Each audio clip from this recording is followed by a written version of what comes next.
यह गुरु महिमा की कथा पर तुम्हें श्रवण कराया परीक्षित। अब उसी प्रकार भगवान के भक्त की एक कथा को श्रवण करो परीक्षित, कि किस प्रकार से भगवान अपने भक्त के लिए चले आते हैं। ये परीक्षित,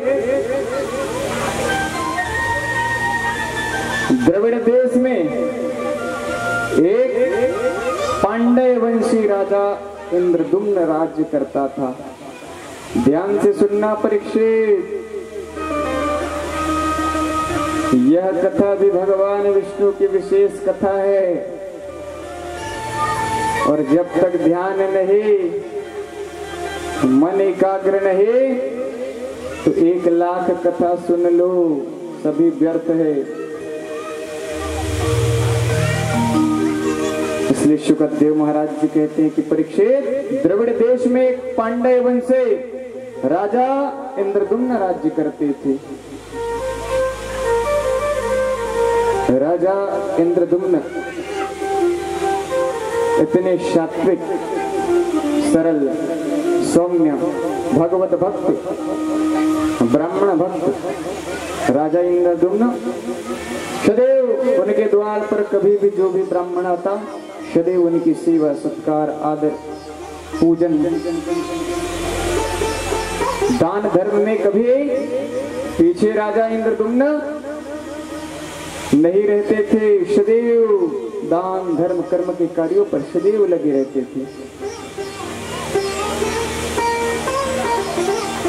और उनका नित्य स्नान ध्यान के बाद जब तक विष्णु सहस्त्र नाम, विष्णु भगवान की 1000 नाम, सहस्त्र नाम का जब तक पाठ नहीं कर लेते, तब तक अपने किसी कार्यों पर नहीं जाते थे। राजा इंद्रदुम्न सदैव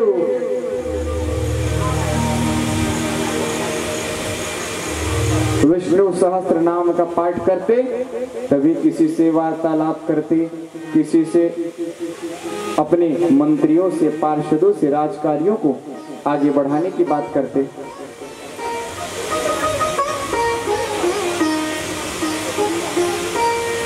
इसी प्रकार एक दिन मलय पर्वत पर अगस्त मुनि जी तपस्या कर रहे थे, और तपस्या के बाद राजा इंद्रदुम्न के राज्य में अगस्त जी का आगमन हुआ। अब मंत्रीगण आके द्वार पे सुंदर से अगस्त मुनि का सेवा सत्कार आतिथ्य पूजन करके अगस्त मुनि को राजमहल के अंदर लाया गया। जाके इंद्रदुम्न राजा के पास जाकर जैसे ही देखा, तो राजन अपने भगवान के पूजन में, विष्णु सहस्त्र नाम के पाठ में मग्न है। अब जब तक सहस्त्र नाम का पाठ संपन्न नहीं होता, राजा कभी भी अपना आसन छोड़कर नहीं उठते थे। पूर्ण करके ही अपना आसन छोड़कर जाते। अब जाकर उनके मंत्रीगण कहने लगे अगस्त मुनि से कि राजा जी अभी पूजा कक्ष पर हैं, पूजा कक्ष से पूजा संपन्न करके शीघ्र ही आपके समीप आएंगे। अब जैसे ही इस बात को अगस्त मुनि सुनी, अब अगस्त मुनि जल्दी ही क्रोधित हो जाते थे। अगस्त मुनि आवेश क्रोधित जल्दी हो जाते थे। कभी भी देखा जाए ना, अभी बरसात का समय चल रहा है, अगर रात को तेज बिजली की गर्जना हो ना, तो माताएं घर पे कहती हैं कि अगस्त मुनि का नाम लो, अगस्त मुनि, जिससे उनका प्रभाव तेज का कम होगा। अगस्त मुनि बड़े क्रोधित हो गए। राजा इंद्रदुम्न को प्रसन्न होना चाहिए कि आज प्रातः काल उनके राज्य पर संत मुनि का आगमन हुआ है और इस प्रकार अपने पूजन में इतना मग्न है, वह भी हाथी के समान अगस्त्य मुनि आवेश में आकर जिस प्रकार हाथी एक स्थान पर बैठे रहे और हाथी को उठाना बड़ा मुश्किल होता है, हाथी के समान मग्न बैठे रहते हैं, गज के समान मस्त होकर इंद्रदुम्न बैठा हुआ है, तो वहीं पर श्राप देते हैं, जाओ इंद्रदुम्न पूर्व जन्म में गज को ही प्राप्त कर, गज योनि को ही प्राप्त कर। इस प्रकार अगस्त्य मुनि श्राप दे देते हैं। अब जैसे ही यह श्राप का पता इंद्रदुम्न को लगता है, अपना विष्णु सहस्त्र नाम पाठ संपन्न करके अगस्त्य मुनि के पास आते हैं और चरणों को पकड़ लेते हैं। आइए महर्षि, आइए आइए, मैं अपने पूजन पर था। नाना प्रकार से चरण पूजन करते हैं अगस्त्य मुनि का। कहते हैं प्रभु हे इंद्रदुम्न, इंद्रदुम्न का वचन है कि प्रभु आपके द्वारा मैं पूजन में रहने में देरी हो गया, क्योंकि मेरा नित्य क्रिया है विष्णु सहस्त्र नाम का पाठ संपन्न किए बिना मैं अपना स्थान नहीं छोड़ता, इसीलिए मुझे देरी हो गया और मुझे पता चला कि आपने मुझे श्राप दिया है प्रभु आवेश में आकर। कोई बात नहीं, हो सकता है आज मेरी किस्मत पर, मेरे भाग्य पर यही लिखा हो। अगस्त्य मुनि इंद्रदुम्न की इस बात को सुनकर बड़े प्रसन्न हो जाते हैं। कहते मैंने आवेश में आकर श्राप तो अवश्य दिया है, पर हे इंद्रदुम्न चिंता ना करो, इस श्राप के प्रभाव से तुम्हें अवश्य भगवान के दर्शन होंगे। और इस समय धीरे धीरे धीरे व्यतीत होने लगा। अगस्त्य मुनि जी वहां से चले जाते हैं। जाने के बाद समय व्यतीत होता है। इंद्रदुम्न अपना पूरा राजकार्य के बाद, श्राप के बाद, वह 10 सहस्त्र योजन लंबा चौड़ा ऊंचा त्रिकुट नाम का पर्वत था। उस पर्वत पर गज के रूप में उत्पन्न होता है, क्योंकि श्राप के प्रभाव से जो अगस्त्य मुनि ने उन्हें दिया था। त्रिकुट पर्वत पर वहां हाथियों के झुंड में इंद्रदुम्न का जन्म होता है। वहां उस जंगल पर अपने हाथियों के टोलियों के साथ यहाँ वहां सरोवर के नजदीक जो भी पेड़ पत्तों उसी का भोजन कर वहां हाथी का एक दल निवास करता था। त्रिकुट पर्वत पर विशालकाय हाथी। एक दिन उसे त्रिकुट पर्वत के नीचे एक सरोवर था। उस सरोवर पर हाथियों का दल स्नान करने जाता है। सभी हाथी सुंड से जल निकाल कर, जल भर भर कर एक दूसरे हाथियों पर मार रहे हैं, छिड़क रहे हैं। यह गज भी जो इंद्रदुम्न था पूर्व जन्म में, यह भी अपने हथनी के साथ अपने सुंड में जल भरकर एक दूसरे के ऊपर जल से स्नान करा रहे हैं। सुंड से जल लेकर एक दूसरे के ऊपर डाल रहे हैं जल। अब इस प्रकार से सभी हाथियां एक दूसरे पर जल छिड़क कर जल क्रीड़ा कर रही हैं। धीरे धीरे धीरे धीरे यह गज जल की ओर अंदर जाते गया। अब बाकी जो गज थे वह सरोवर के समीप थे, किनारे तट के पास थे, किनारे पे थे। अब यह जल क्रीड़ा करते करते कुछ गहराइयों पर चला गया और उस सरोवर पर एक ग्राह रहता था। उस सरोवर पर एक ग्राह मगर वह ग्राह जैसे देखता है कि सरोवर पर हाथी आए हुए हैं, धीरे धीरे शांत होकर वह ग्राह आगे बढ़ने लगता है। धीरे धीरे धीरे धीरे बढ़ते हुए वह ग्राह हाथी के समीप पहुंच जाता है। अब जैसे ही ग्राह का आभास इस गज प्रमुख को होता है, क्योंकि यह ग्राह इस गज के समीप जाता है, तो गज अपनी हथनी को पीछे जाने के लिए कहता है कि तुम पीछे जाओ। ग्राह नजदीक आ रहा है, ग्राह समीप आ रहा है। सभी हाथी के दल किनारे पहुंच जाते हैं, क्योंकि जो यह इंद्रदुम्न जो गज बना हुआ था उस सभी गजों का प्रमुख था, मुखिया था। अब सभी हाथियों की सुरक्षा करना इनका कार्य था। तो सभी हाथियों को कहता है किनारे जाओ, ग्राह है, यहाँ विशालकाय ग्राह है। अब सभी हाथी अपने प्रमुख का बात मानकर सभी किनारे चले जाते हैं। अब सभी को आगे करते करते ग्राह इस गज के समीप आ जाता है और इस गज के पैर को पकड़ के अपने जल की ओर अंदर गहराई में खींचने लगता है, क्योंकि किनारे रहने पर हाथी ग्राह को खींच लेगा और गहराई में जाने पर नहीं खींच पाएगा। इसीलिए वह ग्राह इस गज के पैर को पकड़कर जल के अंदर खींचने लगता है। यह गज भी अपना पूरा सामर्थ्य अनुसार ताकत लगाकर ग्राह को खींचने लगता है, ग्राह गज को खींचने लगता है। इसी प्रकार दोनों में खींचा तानी विशालकाय। कभी ग्राह ताकत लगाता, अपना जोर लगाता जल की ओर खींचने के लिए, विशालकाय हाथी अपने आप को छुड़ाने का प्रयास करता, चिंघाड़ता। सभी हाथी तट के किनारे चिंघाड़ चिंघाड़ कर अपने मुखिया को बचाने का प्रयास करते कि किस प्रकार अपने मुखिया को बचाया जाए।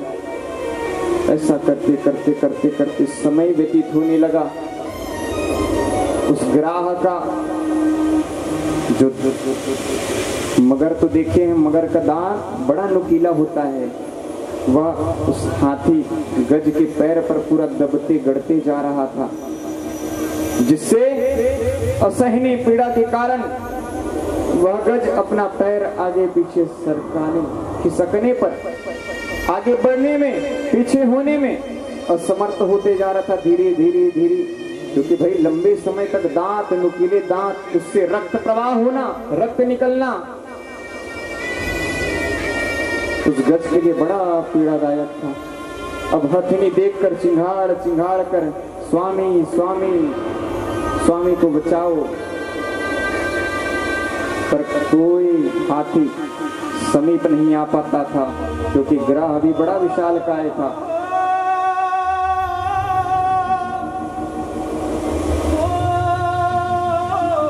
अब इसके कारण धीरे धीरे धीरे धीरे समय व्यतीत होता चला गया, समय व्यतीत होता चला गया। गज का, क्योंकि अब एक ही स्थान पर खड़े रहना, जल में भोजन प्राप्त नहीं होना है, केवल चिंघाड़ना है, बचाने के लिए आवाज लगाना है। कितने दिनों तक? क्योंकि जल में तो वह ग्राह रहता था, पर गज विचरण करने वाला जीव है।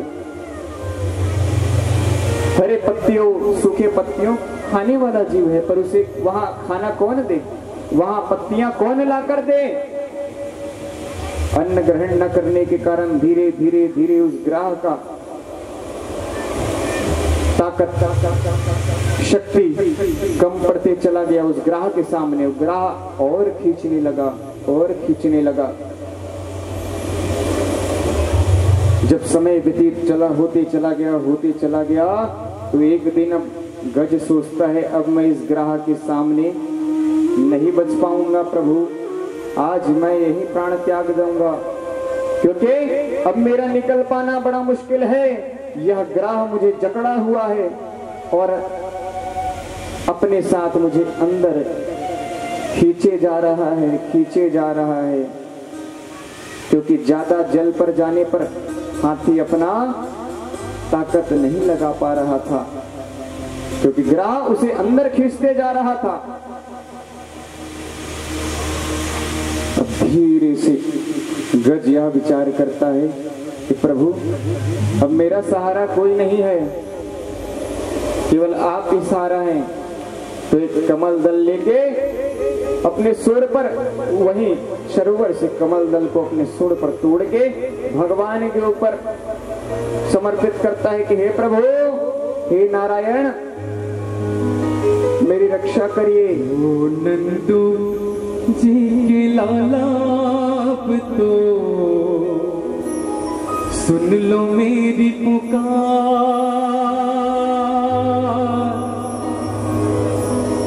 सावरिया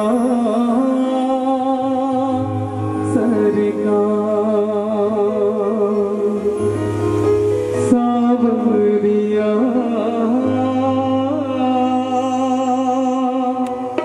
सरकार। वो नंदू जी के लालाप तो सुन लो मेरी पुकार,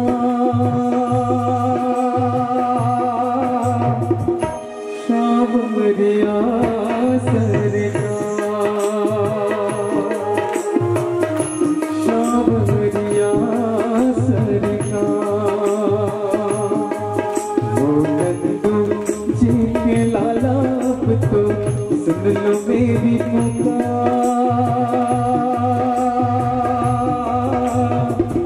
सावरिया सरकार,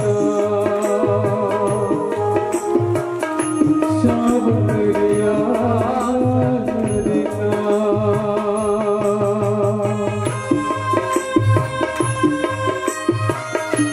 सभी बड़े भाव से ताली की सेवा करते हुए जय हो।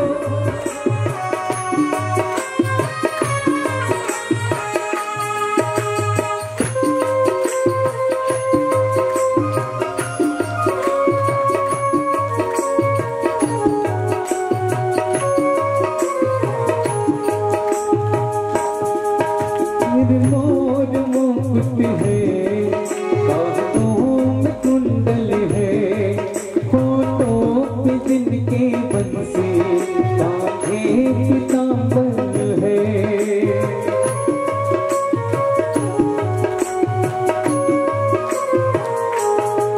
सिर मोर मुकुट है, कानों में कुंडल है, होठों पे जिनके बंसी, कांधे पीतांबर है। तेरे नन्हे काले काले घूंघर वाले बाल,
गजब का, तेरी दया है कई सागर सी, तेरी माया है एक अजूबा।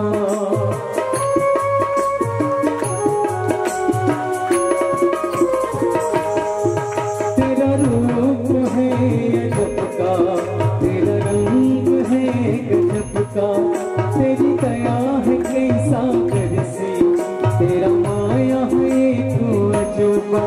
हो राधा जी के कान्हा थोड़ा दे दे मुझे भी प्यार।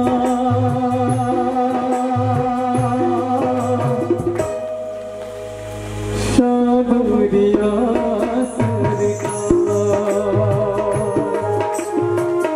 शाबरिया शरगा, ओ नंदू जी के लाला पुत्र सुन लो मेरी पुकार। शाबरिया शरगा, शाबरिया शरगा।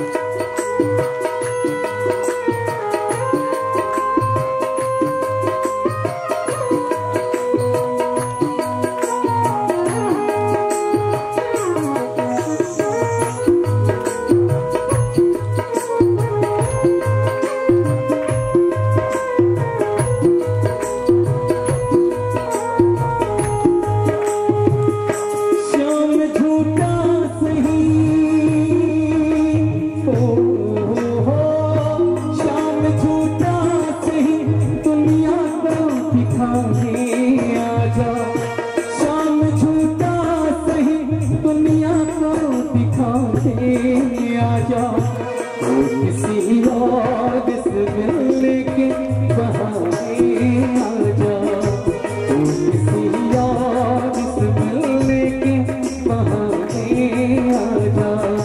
शाम झूठा सही, शाम झूठा सही दुनिया को दिखाने आजा। शाम झूठा सही दुनिया को दिखाने आजा, तो किसी और से मिलने के बहाने आजा, तो किसी और से मिलने के बहाने आजा। इतना मैं चाहूँ तुझे है, कोई किसी ना चाहे। देख भैया, इतना मैं चाहूँ तुझे है, कोई किसी को ना चाहे। तू भी मुझसे प्यार करे, तू भी मुझसे प्यार करे, कासों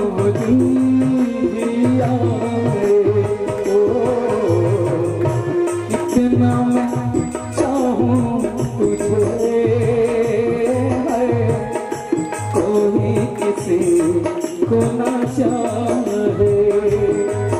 नंदू जी के लाला तो सुन लो मेरी पुकार।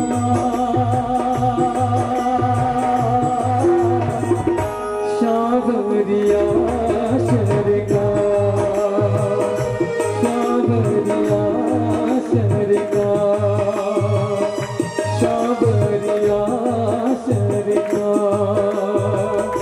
शाबरिया।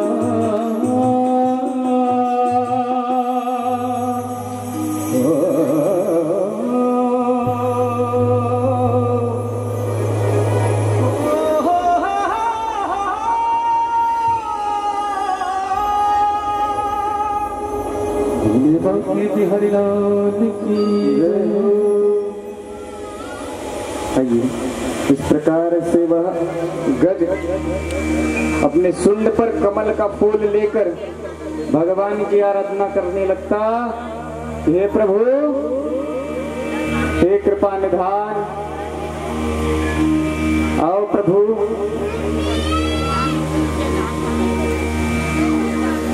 विराजमान हो प्रभु, मेरे प्राण की रक्षा करो प्रभु। हे परमात्मा, इस ग्राह से मेरी रक्षा करिए।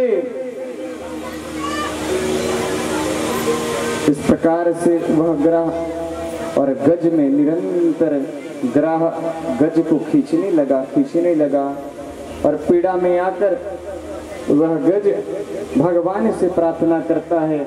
जब इस प्रकार से प्रार्थना करता है तो भगवान के बैकुंठ लोक में कंपायमान होने लगता है। कंपायमान सुनकर गरुड़ जी आकर कहते हैं, भगवान लगता है आप किसी भक्त ने, आपके किसी भक्त को कोई बड़ी विशाल पीड़ा हो रही है प्रभु, वह आपकी स्तुति कर रहा है। गरुड़ की बात सुनकर भगवान नारायण, भगवान विष्णु कहते, हाँ मेरे परम भक्त पर आज बड़ी विपदा आना पड़ी है गरुड़, हमें अभी उस स्थान पर जाना होगा। भगवान नारायण उस गज की इस प्रार्थना को सुनकर बड़े प्रसन्न होते हैं, क्योंकि यह गज पूर्व जन्म का इंद्रदुम्न राजा है और विष्णु सहस्त्र नाम के पाठ के प्रभाव के कारण आज केवल वह कमल दल लेकर, क्योंकि उससे पहले यह पूर्व जन्म का भान नहीं था, स्मरण नहीं था, आज उसी विष्णु सहस्त्र नाम के पाठ के प्रभाव के कारण आज भगवान के वैकुंठ लोक में कंपायमान होने लगा। भगवान नारायण तुरंत गरुड़ पर सवार होके उस गज के समीप आ गए और अपने सुदर्शन चक्र के द्वारा उस सुदर्शन चक्र को तुरंत आदेश दिए, हे सुदर्शन चक्र जाकर तुरंत ग्राह के द्वारा गज की रक्षा करो। सुदर्शन चक्र घूमते घूमते घूमते प्रभु की आज्ञा पाकर जाता है और उस ग्राह के गले पर सुदर्शन चक्र जाता है। जैसे ही सुदर्शन चक्र जाता है, ग्राह का गला कटकर अलग हो जाता है और गज का पैर निकल आता है। बोलो विष्णु भगवान के।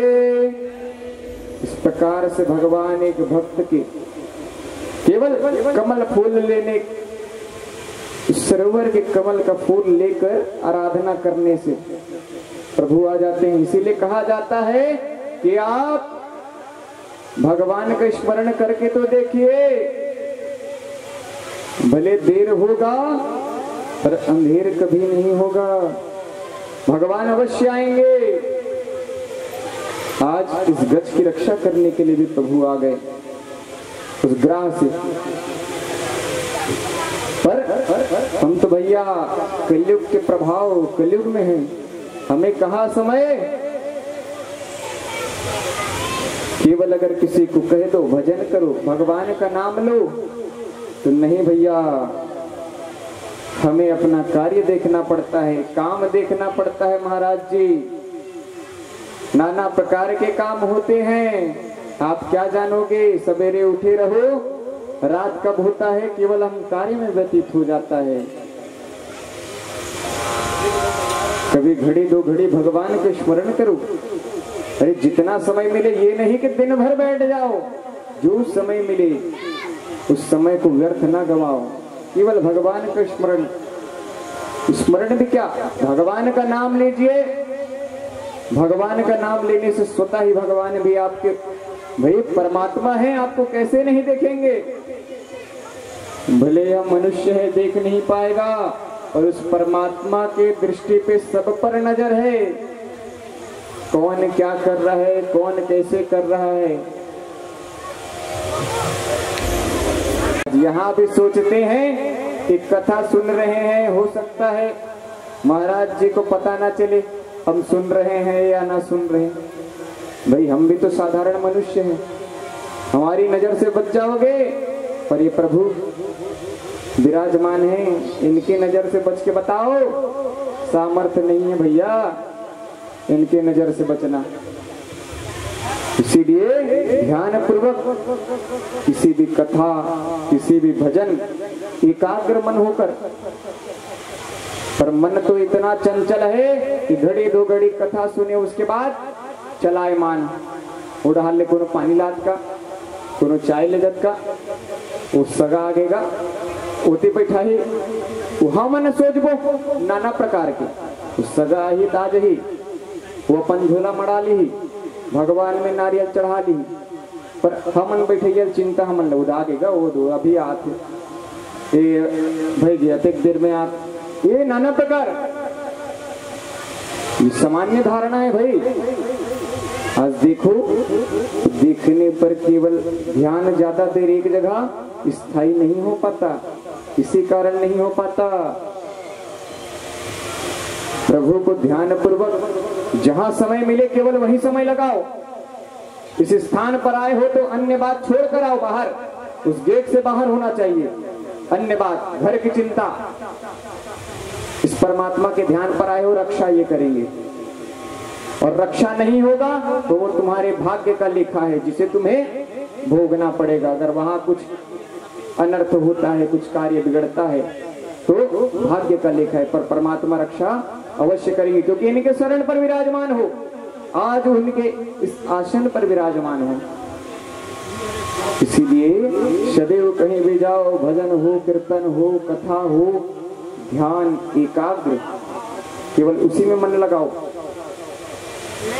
नाना प्रकार के आते जाते लोगों को, बातों को समझो कोई है ही नहीं, यहाँ केवल हम अकेले बैठे हैं और हमारे सामने कन्हैया है, केवल एकाग्र। इस प्रकार भगवान उस ग्राह का वध करते हैं। अब हाथी का पैर जैसे ही उस जल से बाहर निकलता है, प्रभु को प्रणाम करता है, ये प्रभु साक्षात आपके स्वरूप को देखकर मैं धन्य हो गया। प्रभु उस जल से अपने सरोवर के जल को अपने सुंड से निकालता है, प्रभु के चरणों पर चरणा वृंद को पवित्र करता है। और वह ग्राह भी कैसे ग्राह था, वह भी इस गज को पकड़ा था, वह भी कोई सामान्य ग्राह नहीं था, वह भी श्रापित ग्राह था। ग्राह पूर्व जन्म में गंधर्व श्रेष्ठ हुहु था, हुहु नाम का गंधर्व श्रेष्ठ था। वो महर्षि देवन के श्राप की वजह से ग्राह योनि में उत्पन्न हुआ था, ग्राह रूप में आया था। और जैसे ही भगवान का सुदर्शन उसे ग्राह को स्पर्श करता है, पुनः वह ग्राह अपने गंधर्व रूप पर आ जाता है और गंधर्व रूप में आकर भगवान के स्थान को प्राप्त करता है, भगवान के चरणों को प्राप्त करता है। इस प्रकार से प्रभु उस गज को आशीर्वाद प्रदान करते हैं और कहते हैं कि हे गज, तुम पूर्व जन्म में इंद्रद्युम्न नाम के राजा थे और उस जन्म में विष्णु सहस्त्र नाम के पाठ के कारण आज मुझे यहाँ आना पड़ा। ये तुम्हारे पूर्व जन्म के पुण्य हैं। पूर्व जन्म का प्रभाव हर मनुष्य को भोगना पड़ता है। इस जन्म में हम जो कष्ट झेल रहे हैं ये कहीं ना कहीं हमारे पूर्व जन्म के पापों का प्रभाव है। और हम सोचते हैं कि हम तो यहाँ इतना माला जप रहे हैं, इतना भगवान भक्ति, शिव जी में जल चढ़ा रहे हैं, मंदिर जा रहे हैं, हनुमान जी की पूजा कर रहे हैं, दुर्गा माता की। अरे भैया, हमारे पूर्व जन्म के कृत्य पापों का फल इस जन्म में हमको पूर्ण करना है और अगले जन्म के लिए इस जन्म में पुण्य अर्जन करना है, पुण्य काम करना है, तभी पूर्व जन्म में इसका फल हमें प्राप्त होगा। अब कहे कई लोग तो यहाँ तक कहते हैं, क्या पता महाराज आप लोग तो कहते हो नाना प्रकार से पूर्व जन्म में फल मिलेगा, यहाँ तो हमें कष्ट छोड़ता ही नहीं, जब देखो कष्ट कष्ट कष्ट। अरे भैया ये पूर्व जन्म का प्रभाव है, और ये शास्त्र बता रहे हैं, कोई गलत बात कोई झूठ नहीं कह रहे हैं। तो आज तक तो इतने बड़े बड़े ज्ञानी बन जाते हैं, तो यहाँ तक कि कहते हैं कि आपने देखा है क्या कि कोई मरने के बाद किस रूप में चले गया, क्या बना जानते हो क्या? आज के समय में आधा ज्ञान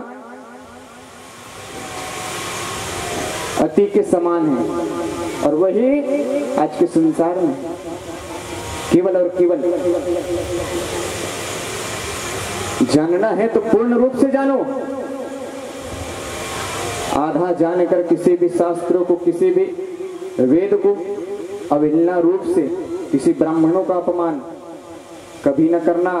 इस जन्म में तो अच्छे से अपना व्यतीत कर लोगे, और उसका फल पूर्व जन्म में किस रूप में प्राप्त करोगे ना, वो भान नहीं रहेगा। न भगवान तुम्हें अवतार लेकर बताने आएगा कि बेटा तुम्हारे कर्मों का फल है, नहीं आने वाले, ये बात याद रखो। इसलिए जब तक भगवान ने सुंदर जीवन दिया है, सामर्थ्य दिया है, जब तक चल पा रहे हैं, जब तक बोल पा रहे हैं, सदैव करो। आज के समय में किसी हमारे उम्र के युवा वर्ग के लोगों को कहो ना कि जाया करो पूजा किया, अरे अभी समय नहीं, अभी तो हमें करियर की चिंता है, भविष्य बनाना है। अरे भैया भविष्य बनाने की चिंता है करो, पर साथ में भगवान का भी स्मरण करो, क्योंकि जब वृद्धावस्था की ओर आगे बढ़ोगे ना तो नाना प्रकार के रोग शरीर पर आने चालू हो जाएंगे। नेत्र से दिखाई कम देगा, कान से सुनाई कम देगा, जोड़ों में दर्द, घुटनों में दर्द, चलने में मुश्किल, बैठने में मुश्किल, बड़ी मुश्किल से भगवान की पूजा कर पाओगे। कहाँ भैया कहाँ लगे हो? आजकल के युवा वर्ग को कहो तो कहते हैं बुढ़ापा में करेंगे। अरे भैया बुढ़ापा तक जियोगे नहीं जियोगे कोई भरोसा नहीं। आज तो 24-25 साल वाले भगवान को प्यारे हो जा रहे हैं। आज का समय देखिए। इसीलिए जब समय मिले, जैसा समय मिले, भगवान को अवश्य स्मरण करो, भगवान का अवश्य ध्यान करो। जीवन के लिए सबसे बड़ा सार है। और आज देखिए उसे इंद्रदुम्न के लिए साक्षात भगवान नारायण गरुड़ पर सवार होकर आते हैं और उस ग्राह से गज की रक्षा करते हैं। अब श्री सुखदेव जी महाराज कहते हैं, हे परीक्षित, तुम्हें मैंने गजेंद्र मोक्ष की कथा श्रवण कराई,